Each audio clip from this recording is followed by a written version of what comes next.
नमस्कार दोस्तों, stock market studies में फिर से एक बार आपको स्वागत है।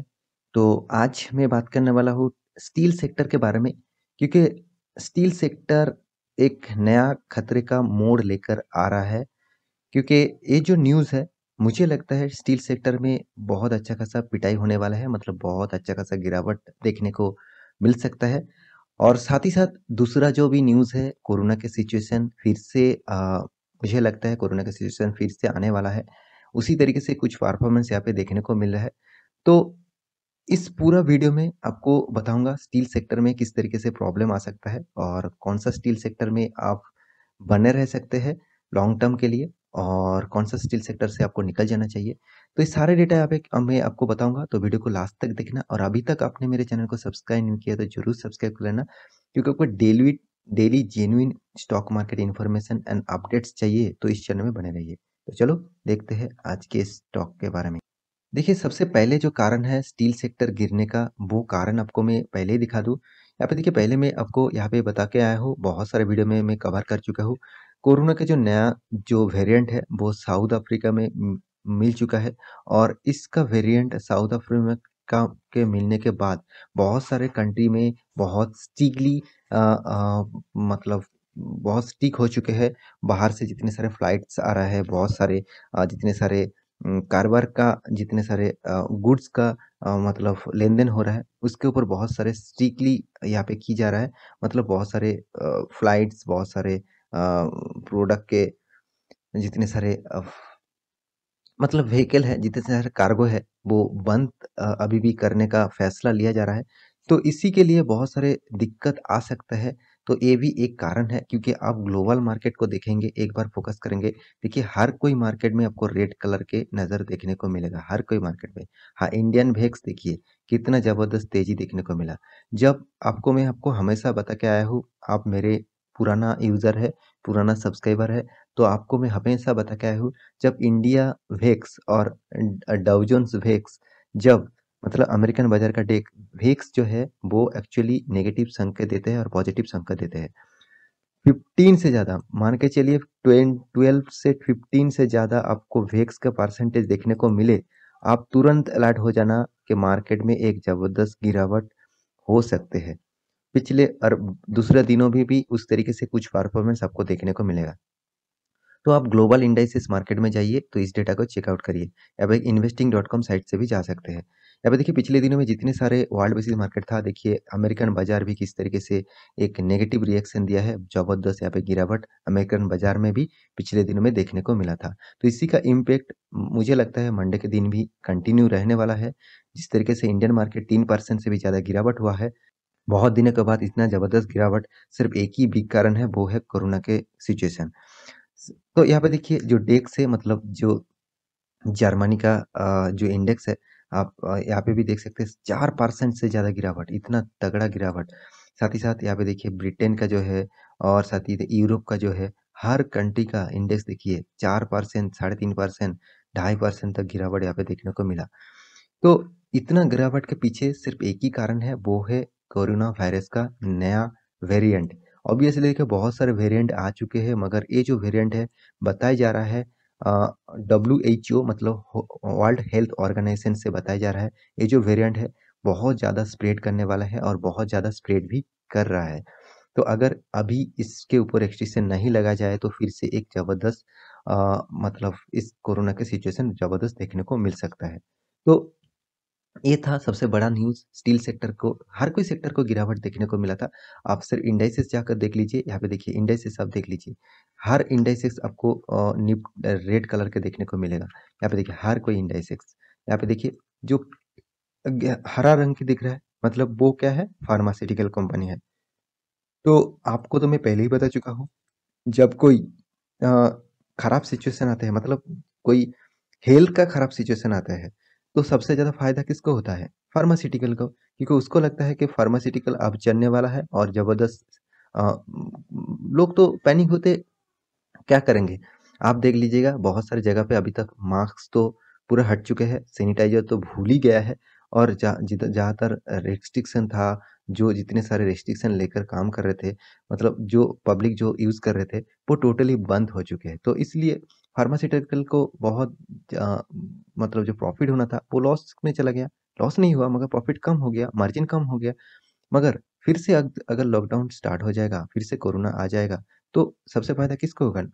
फार्मा को। तो इसलिए फार्मा तेज़ी दिखाया। तो आज मैं फार्मा के बारे में बात नहीं करूँगा, आज मैं मेटल सेक्टर के बारे में बात करूँगा। यहाँ पे देखिए मेटल सेक्टर जो है वो करीबन-करीबन यहाँ पे 5.5% तक गिरावट देखने को मिलेगा।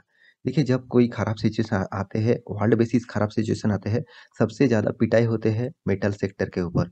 उसके बाद इन फाइनेंस सेक्टर के ऊपर भी पिटाई हो सकते हैं और यहाँ पे देखिए कोरोना के सिचुएशन के लिए रियलिटी सेक्टर में भी अच्छा खासा एक गिरावट देखने को मिला। तो देखिए मैं आज मेटल सेक्टर के बारे में बात करूँ तो मैं पहले न्यूज़ आपको बता चुका हूँ। आपको इस सेक्टर में गिरावट का जो दूसरा न्यूज़ है, उसको भी आपको देख लेना चाहिए। वो भी मुझे लगता है बहुत ज़बरदस्त एक न्यूज़ होने वाला है, क्योंकि आप देख सकते हैं बीएल वेबसाइट से मैं आपको न्यूज़ पब्लिश कर रहा हूँ, दिखा रहा हूँ। आप खुद जाकर देख सकते हैं। यहाँ पे देखिए, स्टील प्राइसेस में ड्रॉप एवरीव्हेयर, मतलब ऑल ओवर वर्ल्ड की बात कर रहा है। एवरीव्हेयर मतलब इंडिया की बात नहीं कर रहा है, ऑल ओवर वर्ल्ड की बात कर रहा है। स्टील का जो प्राइस है वो ड्रॉप होने वाला है। देखिए, स्टील कोई भी कंपनी का प्राइस मान के चलिए आप एक बाइक खरीदने के लिए गया है। मान के चलिए 1 लाख रुपया उसका बाइक का प्राइस है। तो 1 लाख रुपया में भी लोग खरीदारी करने के लिए तैयार है। जो प्रोडक्ट आपको लगेगा वो 1 लाख रुपये में भी खरीदारी करेंगे।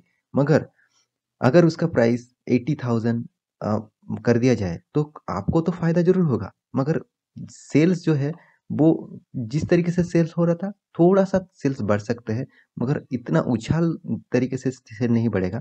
तो उसी तरीके से क्या होगा? कंपनी को लॉस होगा, क्योंकि कंपनी जो गाड़ियाँ 1 लाख में बेच रहा था, वो अभी 80,000 से बेचना पड़ेगा। मतलब कंपनी को 20,000 का घाटा होगा, तो कंपनी का लॉस होगा। तो उसी तरीके से स्टील सेक्टर का जो प्राइस हाई था, तो स्टील सेक्टर में एक रैली देखने को मिला था। अब स्टील सेक्टर का प्राइस ड्रॉप हो जाएगा, मतलब स्टील सेक्टर में भी दिक्कत आ जाएगा।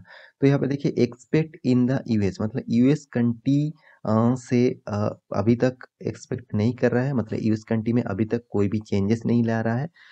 इस स्टील कंपनी का स्टील प्राइस का ड्रॉप होने का, मतलब स्टील प्राइस का कम होने का।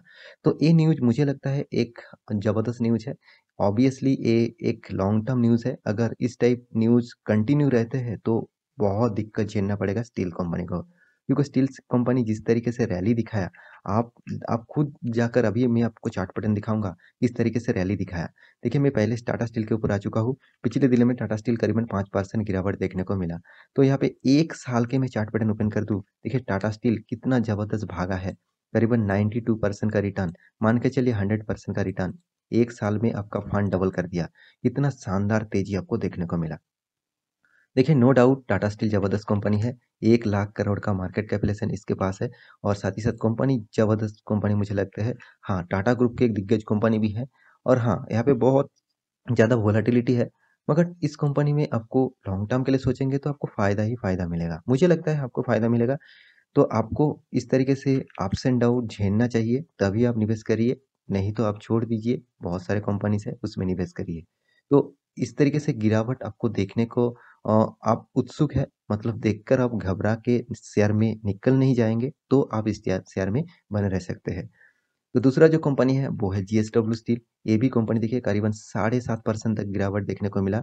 इसको भी आप 1 साल के में चार्ट पैटर्न ओपन कर दूँ, तो कंपनी ने करीबन 79% का रिटर्न, 80% तक रिटर्न आपको दे दिया। मतलब स्टील सेक्टर में किस तरीके से आपको देख सकते हैं, किस तरीके से रैली हो रहा है। उसके बाद देखिए साइड वेसिस पैटर्न चल रहा है ऑब्वियसली, तो इसका भी long term chart pattern open कर दूँ, बहुत दिनों तक एक साइड वेसिस चला, उसके बाद कोरोना के बाद एक ज़बरदस्त उछाल, क्योंकि स्टील सेक्टर का ज़्यादातर डिमांड हुआ और ज़्यादातर स्टील सेक्टर में बहुत सारे उछाल देखने को मिला। उसके बारे में बात करूँ, उसके बाद बात करूँ स्टील अथॉरिटी ऑफ इंडिया, मतलब सेल के बारे में। सेल भी देखिए करीबन 5.5% यहाँ पे गिरावट देखने को मिला था। 1 साल की चार्ट पैटर्न आपके सामने ओपन कर दूँ, देखिए सेल जैसा कंपनी, इतना छोटा-मोटा कंपनी और ऑब्वियसली ये जो कंपनी है गवर्नमेंट सब्सिडियरी कंपनी है। मैं आपको हमेशा बता के आया हूँ गवर्नमेंट सब्सिडियरी इस कंपनी में आपको उतना फ़ायदा नहीं मिलता। फिर भी देखिए इस कंपनी ने आपको 1 साल में 120% तक आपको रिटर्न दे दिया। इतना ज़बरदस्त रिटर्न मुझे तो गवर्नमेंट पीएसयू सेक्टर में किसी भी कंपनी में इतना ज़बरदस्त रिटर्न नहीं मिला। तो मैक्सिमम चार्ट पैटर्न ओपन कर दूँ, देखिए सेल में कितना वोलेटिलिटी है। तो आप इस सेल कंपनी को अवॉइड ज़रूर करिए क्योंकि सेल कंपनी का परफॉर्मेंस मुझे नहीं अच्छा खासा लगता। इसका लॉन्ग टर्म के लिए नज़रिया है तो इस कंपनी से आप दूर ही रहिए। हाँ, आप कहेंगे सर यहाँ पे राकेश अ, झुनझुनवाला जी ने भी यहाँ पे ज़बरदस्त माल खरीद के रखा है। देखिए वो तो शॉर्ट टर्म के लिए, उनका टारगेट लॉन्ग टर्म नहीं है। उनका टारगेट मान के चलिए 1 साल, 2 साल उसका प्रॉफ़िट उसका जो टारगेट है वो अगर प्रॉफ़िट उसको मिल गया है तो वो निकल जाएँगे। तो इस तरीके से कोई दिग्गज इन्वेस्टर इन्वेस्ट कर रहे हैं मतलब आप भी उसमें जाकर उछल पड़ेंगे तो आपको ही लॉस होगा। तो उसके बाद जो लास्ट कंपनी नाम है वो जिंदल स्टील नंबर 1 कंपनी है। सबसे बढ़िया कंपनी माना जाता है। अ, नंबर 1 नहीं मतलब जेएसडब्ल्यू स्टील के बाद टाटा स्टील उसके बाद जिंदल स्टील नाम आता है। तो जिंदल स्टील भी अच्छा खासा कंपनी है। यहाँ पे देखिए 7.5% का गिरावट देखने को मिला और इसका भी 1 साल के चार्ट पैटर्न ओपन कर दूँ तो करीबन-करीबन 44% का रिटर्न। तो उतना खास रिटर्न यहाँ पे देखने को नहीं मिला और मैक्सिमम चार्ट पैटर्न ओपन कर दूँ देखिए यहाँ पे भी देखिए कितना किस तरीके से परफॉर्मेंस। तो ये कंपनी भी मुझे उतना खास नहीं लगता। जो दोनों कंपनी मुझे खास लगता है वो है टाटा स्टील और दूसरा है जेएसडब्ल्यू स्टील। तो इस दोनों कंपनी के ऊपर फोकस रखना मगर इस टाइम में मुझे लगता है थोड़ा आप होल्ड कर लीजिएगा। आप नया खरीदारी करना चाहते हैं तो थोड़ा-सा पेशेंस के साथ बने रहिए क्योंकि इस तरीके से दोनों खराब न्यूज़ के चलते हुए स्टील सेक्टर में बहुत अच्छा खासा गिरावट देखने को मिल सकता है। तो आप पेशेंस के साथ बने रहिए, निवेश करके रखे हैं तो अच्छा खासा कंपनी में निवेश करके रखे हैं तो बने रहिए। खराब कंपनी में निवेश करके रखे हैं तो अभी भी मौका है, निकल जाइए नहीं तो बाद में आपको पछताना पड़ेगा। तो आशा करता हूँ सारी जानकारी आपको मिल चुका है। तो मेरा वीडियो अच्छा लगे तो लाइक करना, दोस्तों के साथ शेयर भी करना। मिलते हैं अगले स्टॉक लेके, तब तक के लिए अच्छे से रहिए, अपने ख्याल रखिए। Bye bye.